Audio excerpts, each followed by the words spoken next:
Your relationship with your mother is strained. It is. My producers told me before I came out here that you two physically have fought each other. Yeah, we have. When was the last time you physically fought? The last time we fought was last year, the end of August. Oh, last year. Yeah. What was it like growing up in a house with her? I felt bullied. I didn't feel any affection. I felt like she really didn't want me around. Yeah. So when did she start treating you different? I'll say maybe around 10. I remember her telling me, like, because I used to ask her, like, why don't you hug me, kiss me? And she was like, it's a certain age where you don't receive affection. But That was her response to you at 10? Yeah. Wow, wow, wow, wow. What was she like when she was intoxicated? She was a functioning alcoholic, but when she was on drugs, she was like a zombie. So it's like I had to take on the responsibility of being a mother to my siblings. At what age did you start being a mother to your siblings? I'll say maybe 15. Oh, okay. Yeah. Yeah, what a lot of pressure for you. Right. Yeah. My producers told me that you feel like she's chosen things over you. So I wrote a list. I felt like she chose men over me because the type of discipline that I got, I felt like it was sometimes excessive. So I remember that happening to me. Like I think it was abuse, I'm gonna be honest. Yeah. So she would actually be in front of me while it was happening, and I would call for her and she wouldn't, like, she would just stand there. Because the men would be hitting you. Yeah, Got like whoopings or anything. The addiction took a toll on me because I just had to grow up faster than I wanted to. Yeah. Something simple as hygiene. A relative taught me how to keep myself up, not her. And I'll say a sibling because I have a younger sibling that's a middle child, and she wouldn't let anything happen to her that she let happen to me. And what do you need from your mother to move forward today? I would like an apology for her saying that I killed my child. I want an apology for... Hold on, I gotta back up. Why would your mother say you killed your child? What happened? So, I had a baby shower, and I didn't know that I wasn't supposed to stand on something and reach. I didn't know. A couple of days, like 2 days after, she was like, I said, "Ma, I don't feel like the baby moving.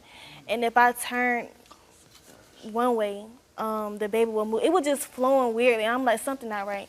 So I told her, I went to the hospital. They told me that the umbilical cord wrapped around his head, and I did feel like it was my fault because she told me don't reach. Was it my fault? Yeah, let me tell you right now, you did not kill your baby.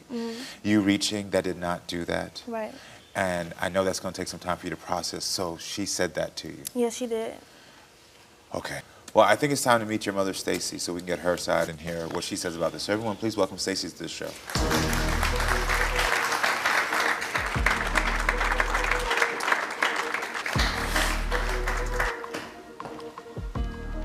Hey, Stacey, nice to meet you. How you doing? How do you feel about what was just said? I never told her that she would stop receiving love. She would tell me that, but I never told her that. Okay. You know, I've apologized to her for the things that I've done in my addiction. You know, I was lost. We never talk about, you know, what's going on. It's like everything is swept under the rug. And that's how I grew up, with my mama going through certain stuff, and we never talked about anything. Why did you get physical with her when she was 12? Because she was getting smart mouth. She was getting real smart mouth. And how long have you been sober now? It's been like 6 years, 6 or 7 years from the alcohol, like 2 years from the pills. 2 years, okay. When did you first expose Jade to your addiction? Like she said, I was a functioning addict, so it's not like I wasn't working. I would get off work, come home, drink, get up in the morning, and just do it all over again. Yeah. Like the blackouts and, you know, things would happen, and I didn't know that they would happen until the morning, so...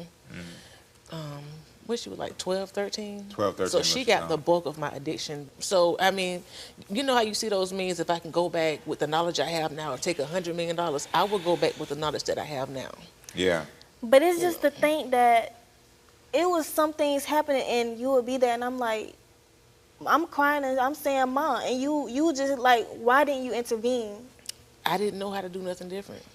The whole thing is that she feels like you're shutting down, like you're not showing up. And so when she asks you to listen to how she felt, that's when you don't tell her how you felt. Jade said she needed an apology from you about killing the baby. How you feel about that? We was in a heated argument. This was the last time she was at my house. We were just in a heated. I never felt like that. Yeah. You know, because it's nothing that she could have done for that to happen. And I do. Tell her. I do because apologize for that. you know that's sticking with her.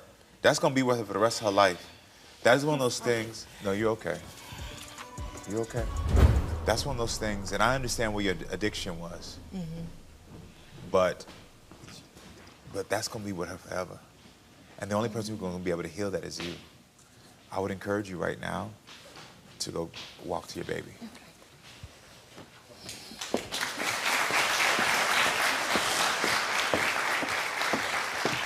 Mom, I'm sorry. I don't think they're honest, Mom. So what do you need me to do, Jade? Be more active. You're so isolated. You think everybody is so against you, and they're not. I don't know why you think like that. Why? I mean, you already know how the family is. So Mom. what we need to do is just work on our relationship. It's like you keep just trying to push back to you did this, you did this, you did this. I don't know what you say you want us to have a better relationship. Okay, let's try to do that, but I can't keep living in the past. I have to talk about the past because it happened. I'm still affected by it every day. I'm sorry. I'm sorry. I mean, I heard it. I heard it, and I saw it. I wanted to see how y'all interact. You have to get to a place where you're able just to say, when she tells you how she feels, you just say, I hear you, and I'm sorry. If you can get anything else from this show, it's going to be that. I want to know, like, why were you in a space in the house where you felt like you couldn't defend yourself? It was You me know- trying to be accepted, just trying to feel something because I was so depressed.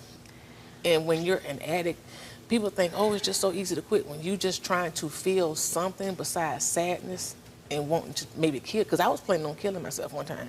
Y'all don't even know it. I came and kissed all y'all good night. I was going to kill myself one night. I know that's a lot for you to take in. So the thing is that there's going to need to be time and grace. You know what? Because one of the things with addiction that y'all both need to understand is that when you have addiction, both of y'all are hurting on both sides. So what I want to do is I want to figure out how to set y'all up with somebody who can help y'all to understand how to work through this sobriety. Would y'all allow me to help you find that? Because that's what it's going to take. Because on this stage right now, there's so many years of what happened with the addiction that you're not able to figure it all out right here. There's things that you got to write down. Same way you wrote that list down, we're going to need to write down a bigger list of the things that you affected, the things that you're copying and patterns, the things she said, and then we're going to have somebody who's going to sit there and talk to y'all. Okay. Unfortunately, this is deep. This is deeper than what we can do on a television show. Your mother, I feel, is in a place where she is sorry. But it's going to take time for you to actually believe that. And that's all right. And you deserve that time. So listen, I'm going to support y'all, all right? Okay. I wish y'all the best of luck, all right? Thank you so Seriously, much. I wish y'all the best. Best Thank you. as well. Y'all going to be all right, okay? All right. If you or someone you know is having thoughts of self-harm or suicide, free and confidential support is always available. Please call or text the National Suicide Prevention Lifeline at 988. You are not alone in this.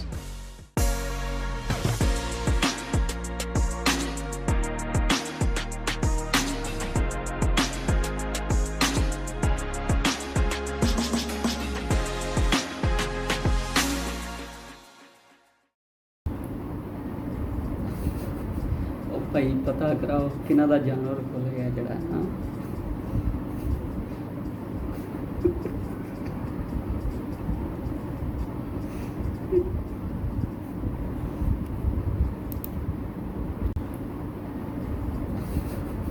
ਉਹ ਭਾਈ ਪਤਾ ਕਰਾਓ ਕਿਹਨਾਂ ਦਾ ਜਾਨਵਰ ਖੁੱਲ ਗਿਆ ਜਿਹੜਾ ਨਾ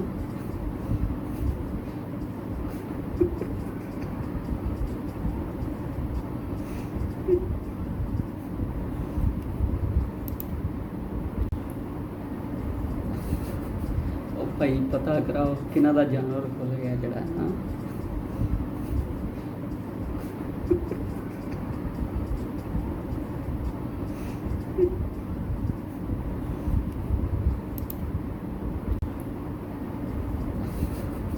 ਉਹ ਭਾਈ ਪਤਾ ਕਰਾਓ ਕਿਹਨਾਂ ਦਾ ਜਾਨਵਰ ਖੁੱਲ ਗਿਆ ਜਿਹੜਾ ਨਾ